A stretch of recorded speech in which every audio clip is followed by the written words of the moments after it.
Can you tell me one time, Mehdi? It has. One single time. Are you denying Israel that? has threatened Are you denying another that? country with Doron, nuclear war. denying? Can you tell me, Mehdi, one time when an Israeli prime minister under an entire command center would have the ability with massive control? Welcome back to Floor Leader Insider. And before we break this down, make sure to hit that like button and subscribe so you never miss an update. In this explosive clash on Piers-Morgan Uncensored, Mehdi Hasan takes on IDF spokesman Doron Spielman in what is being described as one of the most heated debates of the year. Following Israel's Operation Eternal Darkness blitz in Lebanon, which shattered a fragile 2-week ceasefire, the mask of rational diplomacy has completely fallen. While the Israeli government tries to frame their bombardment as a strategic victory, Mehdi Hasan exposes the chilling reality. Israel bombed 6 different countries in just 1 year, positioning itself as the true rogue nuclear state in the Middle East. From the fallout of Donald Trump's erratic Jesus post to the catastrophic failure of the Iran blockade, this exchange proves that the current leadership is prioritizing personal power over global stability. Watch how Mehdi Hasan completely dismantles the justification for this war of whim. Let's dive right into it. To debate this is Mehdi Hasan, founder of Zeteo News, and Doron Spielman, the reservist IDF spokesman and author of When the Stones Speak. All right, well, welcome to both of you. Doron Spielman, welcome back to Uncensored. The New York Times piece that came out several days ago painted a pretty extraordinary picture of the Prime Minister of Israel sitting in the Situation Room at the White House with the head of Mossad appearing on a large screen and painting a picture of what would happen if the United States joined Israel in taking out the supreme leader of Iran and his top people who were all going to be congregating. That inevitably what would happen is the IRGC, the sort of ruling regime underneath the supreme leader, would collapse. The people of Iran would rise up, and that nobody would care or notice the Strait of Hormuz. That would be an irrelevance to all this. And all that's happened is that, and a lot of people in the room on the American side thought this was fantasy land. And all that's happened is the first part happened. The Ayatollah and his top people were taken out in a successful strike. But the IRGC remain in place. The people haven't risen up. And the Iranians have worked out the Strait of Hormuz can be used as an economic weapon to rival anything that people can do against them militarily and cause enormous global economic damage. Do you accept that the Americans were sold a pup here? Piers, thank you for having me. I think actually, Piers, we're going to look back at this as a war that was as consequential as perhaps if the West had information in 1936 to act against Nazi Germany. We have to put this in perspective. Wars take time. Iran has had 40 years to embed. There's not been a single U.S. president, starting with Ronald Reagan, who I greatly respect, going all the way through Clinton and Obama and Biden, who's been willing to pay the political capital to stop the Iranian terror regime, the largest regime in the world, from developing a nuclear weapon. And why? Because it requires a preemptive strike. You have to preemptively stop Iran. If you don't preemptively stop Iran from having a bomb, the alternative is you're only going to stop it when that bomb lands on your soil. And we don't want to have a 9/11 where instead of 2 passenger planes, we're dealing with an atomic weapon. And I think President Trump has been incredibly consistent from the very beginning. And here, obviously, he shares a value with Israel, which is that Iran cannot be a nuclear regime. It's very, very simple. You cannot have an Iranian terror regime that instead of blocking the Straits of Hormuz with ballistic missiles, they can block the Straits of Hormuz with a nuclear weapon. You can't have a regime that when they shoot at Israel, which we've had more than 6,000 of their weapons, both from Hezbollah and Iran, we've had over 1,000 over the last 12 months, any one of them loaded with a nuclear weapon. And we have to take a step back here. We see the face of the regime.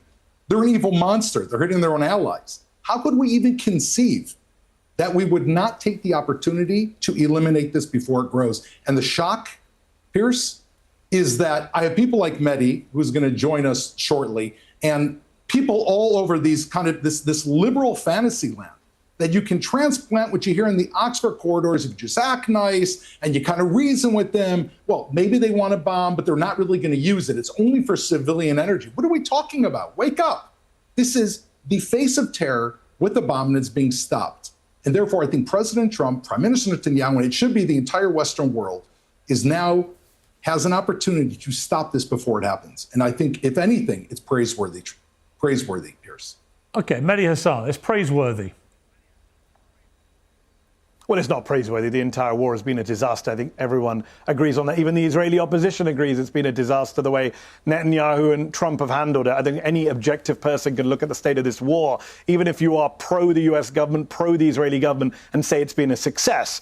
But let's put that to one side. I want to take on board what Doron said across the board, because a lot of it was pure projection. I mean, I'm hearing him talk about monsters in charge of governments, the face of terror, nuclear weapons. Who are we talking about here, Iran or Israel? Because I would ask a few questions for your viewers to consider today as they listen to Doron.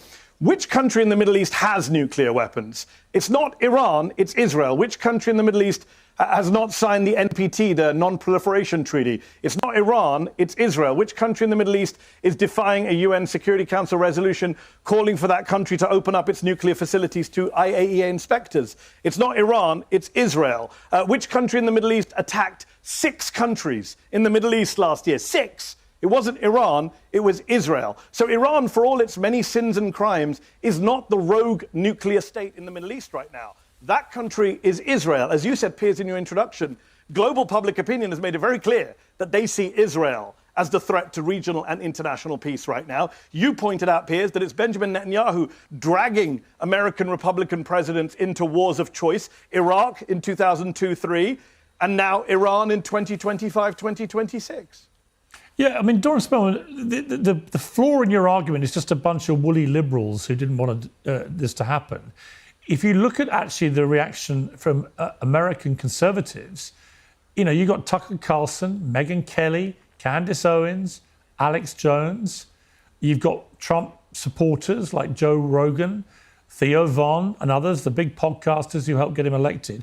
There's a massive cross-section of very influential people, many of whom are conservative Trump supporters historically, who have condemned this war and want nothing to do with it.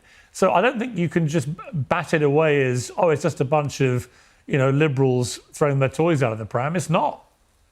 You know, I love the word projection because projection is used by people who don't live in the real world, because the alternative to a projection when it comes to a nuclear weapon, when does that projection end, Mehdi? Does it end when Iran is trying to develop enriched uranium, and already back before the JCPOA had already developed 6 times, and now they've developed almost 90% of enriched uranium, which is 20 times the amount you need for an atomic weapon? Is that for civil uses? Is that still a projection, or is it when they actually press that little button and it lands in the U.S.? Well, let me ask you. Well, let me before. Hold on, Piers. Well, hang on. On that point, Doron, on that point, given you said a projection that 22 civilians have been killed but let me from ask ballistic missiles, and we've got 600 warheads on Israel. We've had warheads land on the UAE. You've killed 2,000 people in Lebanon and 3,000 people in Iran. And regarding, you know, this is so funny. Regarding Iran,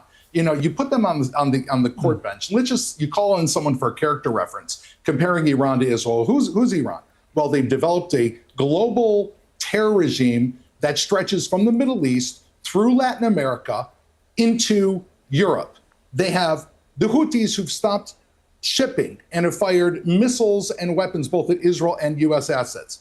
They created Hezbollah, the world's largest terror organization. That is also one of the largest drug organizations. Actually, you created Hezbollah by illegally invading Lebanon. Who committed October 7th. They just killed 30,000 of their people in the streets for protesting. I mean, do we need such a projection? I mean, only an idiot would actually say we need a projection to understand what Iran's intent is. We don't even need to try. They keep shoving it in your face, Mehdi. You're in absolute denial. And so is Candace Owens, and so is Tucker Carlson. And President Trump, thank God, I'm not here to speak for. Hold on, Doron. Let me respond. You said a lot there. I'm not here to speak for Tucker Carlson or Candace Owens, who I've been very critical of. I'm not here to speak for Iran, who I've been very critical of. I'm here to talk about facts. You say projection. Let's just deal with your little speech in two ways. Number one, even if I were to accept your premise that Iran's nuclear program was a threat, even though the IEA and US intelligence say it wasn't, but let's accept your premise that it was a threat. This is not the way you stop a nuclear program. We had the JCPOA, which Israel opposed, Donald Trump opposed. Iran was enriching at 3.67%, had no pathway to a bomb under the JCPOA, as every major disarmament and nuclear expert said at the time. It was Israel, Netanyahu, Trump that opposed this, and now we have them at 60% enriched uranium because of the actions of Israel and Donald Trump. So if you claim to want to stop Iran from having a nuclear weapon, you've done a very bad job of doing that. In fact, if you're the Iranian leadership now, you probably want a bomb more now than ever before because you've been attacked by Israel 2 years running. That's one point. On the point about projection, the point I'm making is this, Doron, and you dodged it, so let me ask it again. The only country in the Middle East right now that can put its finger on a button and fire a nuke is Israel. The only country threatening to fire the nuke it has, Ben-Gvir smiled and nodded the other day when an Israeli journalist suggested nuking Iran, is Israel. Why is your country, Doron, you're a spokesman for the military, in violation of UN Resolution 487, which was unanimously passed, including by the Reagan administration in 1981, calling for Israel to open up its nuclear facilities to the IAEA? Why wouldn't you allow IAEA inspectors to look at your illicit secret nuclear weapons program? First of all, I think you and I both know that there are no binding United Nations resolutions against Israel. Not in yes, any there is. sphere. UN Security Council Resolution 487. There's not a You're wrong, Doron. Series You're wrong, Doron. UN resolution. You're wrong. And there is a number of. You're lying. Everyone can Google it right now. UN Security Council Resolution against Iran's 487. People can Google it. Mehdi, you just said it yourself. You can talk over me. Basically, just UN Security Council Resolution. You're saying that Israel. 487. I'm sorry, Mehdi, one second. We can't You can talk over me. I'll wait and make my point again. Okay, well, let me just make one point, and then I'll let you speak Right. indefinitely. UN Resolution 487. You can Google it right now. People can watch it at home. In 1981, the Reagan administration voted for it. It calls on Israel to urgently open up its facilities to IAEA controls. That is a UN Security Council resolution, which is binding under international law. Israel has been in violation of it for 45 years. Why are you in violation of it? And do you accept that Israel has nuclear weapons? If you won't accept that, why should we take anything you say seriously on anything else? It is not a binding resolution. However, I want to get your point because I think you just answered it for me. You said that this has been Israel, according to you, has been in violation for 40 years. So therefore, you're assuming Israel's had a nuclear weapon for 40 years. Can you tell me one time, Mehdi? It has. One single time. Are you denying Israel that? has threatened another country with Doron, nuclear war. denying? Can you tell me, Mehdi, one time when an Israeli prime minister under an entire command center would have the ability with massive controls, just one second. I answered your question. That is last week, referred Doron. to another country. Hold on, Mehdi. Another country, as you and I both know, that Iran, who you have projections about, the supreme leader, right, Ali Khamenei, which I'm very curious why you defend him and his entire regime. Ali Khamenei refers to Israel as the little Satan. And we both know how he refers to the United States, meaning this spiritual leader. You've called him a spiritual leader. But Doron, you're not. Let me jump in here. Doron, let me jump in. Let me jump in, please. Calls America the great Satan. Let me jump in, and you please. want to give him a nuclear weapon? Stop Israel talking. and the US are fighting together against please terror stop regimes. talking. I am here, and I am moderating this panel, much as you'd both like to just get off without me. Mehdi raises the point I have raised with a number of pro-Israeli guests in the last few weeks. Why is it that Israel does not admit it has nuclear weapons? And are you prepared to do so now? Israel, as we all know, is a state that upon its very founding faced an existential threat from 7 countries that attacked it. We also know that in 1967, Israel was attacked by 3 countries, followed by 1973, followed by the Gulf War in 1981, followed by Hezbollah and Hamas. There's probably not been another country on earth What's this got to do with you being transparent about having nuclear weapons? According to the Non-Proliferation Treaty, which Israel has not signed and therefore is not bound by, Israel, if it maintains a nuclear arsenal, it has not used it, and if it maintains it, it is because it Why faces are you saying if? You know the answer. Hold on. And since the Holocaust, which today is International Holocaust Day in Israel, it's Israeli Holocaust Day, and we are mourning tonight 6 million Jews that have died. Israel maintains the ability never to rely on anyone else, and therefore Israel is not bound by the Nuclear Proliferation Treaty. It didn't sign on. Who is bound? The United States is bound, and it has followed it. Yeah, but how can you demand? How can you demand? Pierce, Iran, I answered Doron, you. You're not answering my question. Because of an existential threat. Doron, I just want to say Iran has signed it and violated it from 2002. How can you, with a straight face, defend Israel's determination for full transparency by another country over its nuclear weapon ambitions when you have so far steadfastly ducked my very simple question as to whether Israel has its own nuclear weapons? And I have not ducked your question. Well, do you have them or not? Pierce, and I explained to you that while I do not have firsthand knowledge of Israel's nuclear facilities, like you, I've heard the foreign reports. You don't know. You don't know. Hold on. I'm answering. Pierce, as a reservist IDF spokesman, you don't know if Israel has nukes. I would assume it is highly likely, as do you, that Israel has a nuclear program.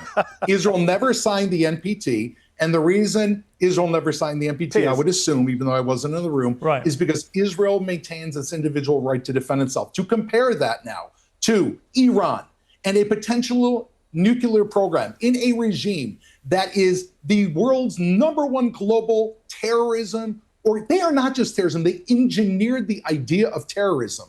They represent terror that has killed 241 American Marines. They have killed 85 Jews in Buenos Aires. They have killed thousands of U.S. soldiers with roadside bombs. They have carried out 22, according to MI5, mass casualty attempts in England since 2022. They just killed 40,000 of the protesters. Israel has a protest about cottage cheese. Israel's protests every day. How can you compare the idea that Israel would have a nuclear weapon and Iran, the potential of Hitler? Let Mehdi respond. I noticed that Doron said that Iran killed 30,000 of its people a few minutes ago. Now he's saying 40,000. By the end of this discussion, it'll be 100,000. It's funny how they inflate the numbers of people killed in Iran, but never recognize the 100,000 people you killed in Gaza, that your military killed in Gaza, 100,000 people minimum killed in Palestine, which are actually verified numbers by international organizations like the Lancet Medical Journal. You deny those. But let's put that to one side and deal with some of the stuff you've been saying. Number one, just some fact checks. A UN Security Council resolution is binding under international law. The Reagan administration voted for it, and you've never followed it. You proudly say you haven't signed the NPT. People watching at home will laugh their heads off. You're basically saying, because we didn't sign an international treaty, we don't have to follow international law. So then why doesn't Iran just pull out of the NPT? Why doesn't everyone just pull out of the NPT and do what Israel did? You say Israel reserves the right to defend itself. That old chestnut. No other country in the Middle East is allowed to defend itself. Israel is the country that bombed, count them, 6 countries in the Middle East last year. I can't think of a single country on planet Earth, aside from the US and Israel, that bombed half a dozen countries in the calendar year 2025. That is your country that you're defending, a rogue nation that bombs whoever it sees fit and then claims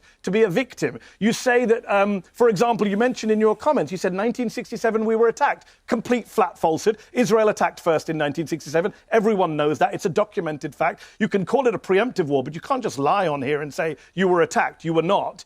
You said that Iran pioneered the use of terrorism in the Middle East. Actually, that was the Zionist gangs. That was the Stern Gang and the Irgun who blew up British diplomats, bombed the King David Hotel, hung British sergeants, attacked British civilians and military and Arabs. It was actually Jewish and Zionist terror gangs that pioneered terrorism in the Middle East 100 years ago. So a lot of your facts are just completely wrong, and you're dodging Piers' central point, which is that you do have nukes. You know you have nukes. You're not allowed to say you have nukes, which makes this whole conversation so absurd. But the idea that you would come on TV and go after someone else's civil nuclear program. Remember, the US says Iran did not have a weapons program, while you yourself have weapons. That's the US intelligence community's view. They said last year. That is what the US said last year. The US annual. Then why do we need the JCPOA? Let me read out the quote to you. Program that you support. Let me read out the quote to you. A JCPOA, let me read out the quote to you. If you stop interrupting me. I didn't interrupt you, Doron. You spoke for a while. In 2025, this is what the Director of National Intelligence said. We continue to assess Iran is not building a nuclear weapon and that Khamenei has not reauthorized the nuclear weapons program he suspended in 2003. A country that doesn't have nukes is being lectured by you, a country that does have nukes. It would be funny if it wasn't so tragic and you hadn't killed so many Iranian kids as part of your supposedly disarmament program. Look, we need to talk about what's actually happening behind the scenes here, because what you just saw is more than just a heated argument. It is the sound of the entire global narrative finally cracking wide open. For months, we've been told that these escalations are strategic and necessary. But let's look at the reality. When a military launches a blitz called Operation Eternal Darkness, they aren't looking for a solution. They're looking for a finish line that doesn't exist. Mehdi Hasan hit the nail on the head. How can you call yourself a victim when you are the only nation in the region that has bombed 6 different countries in a single year? Think about the sheer ego it takes to lecture the world on monsters while refusing to answer one simple basic question. Do you have nuclear weapons? That silence from the IDF spokesperson is the most honest part of this entire video. It tells you everything you need to know about the double standards that are driving this war of whim. We are watching a leadership that has traded real diplomacy for a messianic complex. Between the erratic Jesus posts on social media and the total lack of impulse control in the war room, we aren't just looking at a political crisis, we are looking at a clinical diagnosis. These aren't the moves of calm, rational leaders. These are the desperate actions of men who are willing to set the entire Middle East on fire just to stay in power. The eternal darkness they are talking about isn't just happening in Lebanon or Gaza. It is a shadow hanging over our collective future. They want you to stay confused. They want you to think it's too complicated for you to understand. But it's not. It's about one set of rules for them and a different set of rules for the rest of the world. But here's the part they didn't count on. You are waking up. The fact that you are even watching this, seeking out the facts they try to bury, means the fantasy land they sold us is losing its grip. The world is finally seeing the rogue state for what it is. As we play out these final moments, watch the body language. Watch the deflection. The house of cards isn't just wobbling, it's falling. And when it finally hits the ground, nobody will be able to say they didn't see it coming. Keep standing for the truth, keep questioning the narrative, and never let them make you doubt what's right in front of your eyes. Salute to the OGs for staying locked in. We'll see you in the next one.